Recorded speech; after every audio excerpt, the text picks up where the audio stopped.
కోనసీమ జిల్లాలో మరోసారి భారీగా గ్యాస్ లీక్ అవుతోంది. మంటలు పెద్ద ఎత్తున ఎగసిపడుతున్నాయి. మలికిపురం మండలం ఇరుసుమండ వద్ద ఓఎన్జీసీ గ్యాస్ లీక్ అయి సుమారు 100 అడుగుల ఎత్తులో మంటలు ఎగసిపడుతున్నాయి. హుటాహుటిన ఇరుసుమండ గ్రామాన్ని అధికారులు ఖాళీ చేయించారు. సుమారు 300 కుటుంబాలను సురక్షిత ప్రాంతాలకు తరలించారు. దట్టమైన పొగ ఆ ప్రాంతాన్ని కమ్మేసింది. మంటల ధాటికి వందలాది కొబ్బరి చెట్లు కాలిపోయాయి. సమీప గ్రామాలను పోలీసులు ఖాళీ చేయిస్తున్నారు. మంటలను అదుపు చేసేందుకు ఓఎన్జీసీ స్పెషల్ టీమ్స్ రంగంలోకి దిగాయి. గ్యాస్ లీక్ అయి చెలరేగుతున్న మంటలతో సమీప గ్రామాల ప్రజలు భయాందోళన చెందుతున్నారు.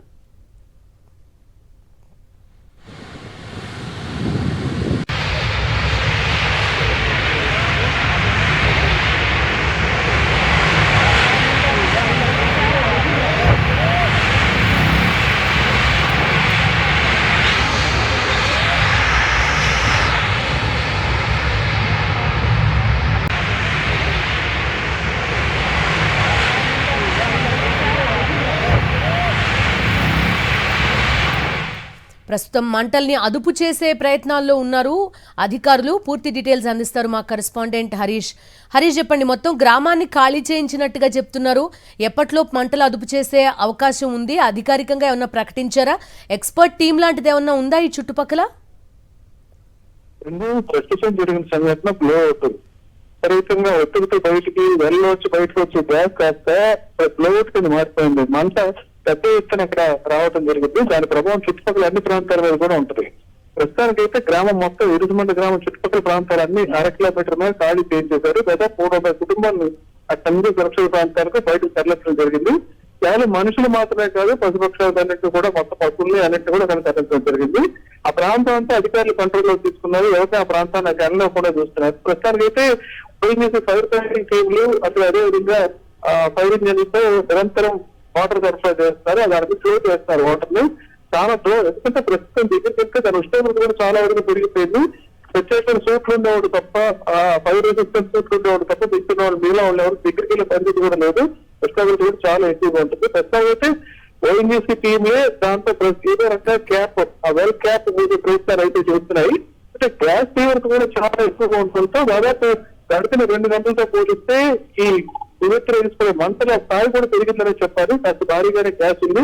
అది వెల్ కాబట్టి ఎంతసేపు ఎంత గ్యాస్ అందులో ఉన్నదన్న విషయం మీద స్పష్టత ఇవ్వలేదు.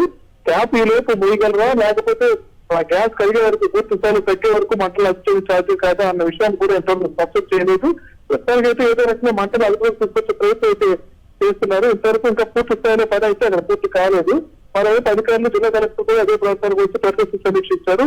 ఆ చుట్టుపక్కల ప్రాంతాల్లో ముఖ్యంగా ఎటువంటి ప్రాణ నష్టం జరగకుండా అదేవిధంగా ఆస్తి నష్టాలను చాలా తగ్గించే విధంగా ప్రయత్నాలు చేస్తున్నారు. స్థానికులు ఎవరు అక్కడ రాకుండా చెక్ చేయడం అయితే జరిగింది. హరీష్, అంటే ఇది 90s లో జరిగిన బ్లోఅవుట్ లాంటిదేని అనుకోవచ్చా? అప్పుడు దాన్ని ఆ లిడ్ చేయడం కోసం చాలా రోజులు పట్టింది. రోజుల తరబడి ఆ మంటలు అదే రకంగా వచ్చిన పరిస్థితి.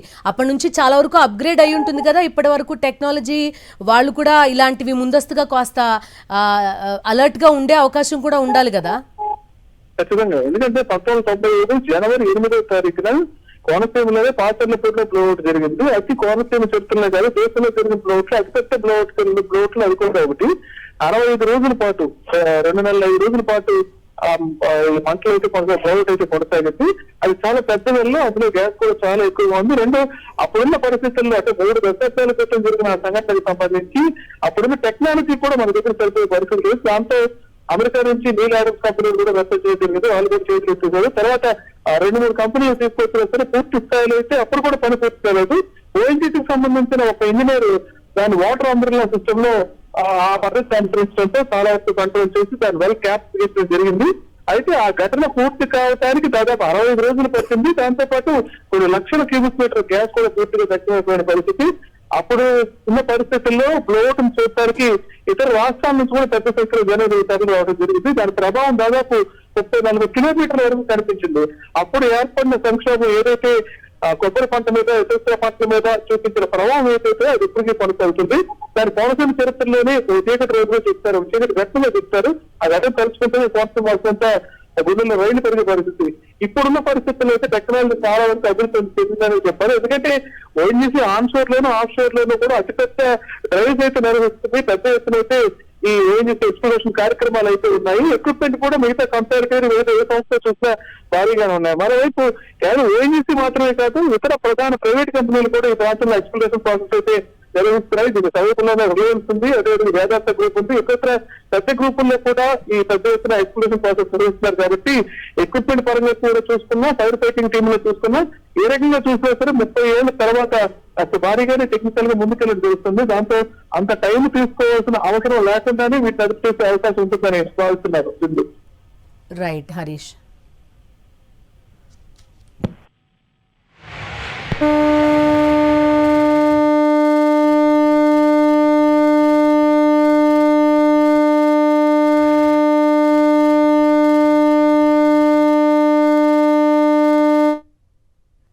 కోనసీమ జిల్లాలో భారీగా గ్యాస్ లీక్ అవుతోంది. మంటలు పెద్ద ఎత్తున ఎగసిపడుతున్నాయి. మలికిపురం మండలం ఇరుసుమండ వద్ద ఓఎన్జీసీ గ్యాస్ లీక్ అయి సుమారు 100 అడుగుల ఎత్తులో మంటలు ఎగసిపడుతున్నాయి. హుటాహుటిన ఇరుసుమండ గ్రామాన్ని అధికారులు ఖాళీ చేయించారు.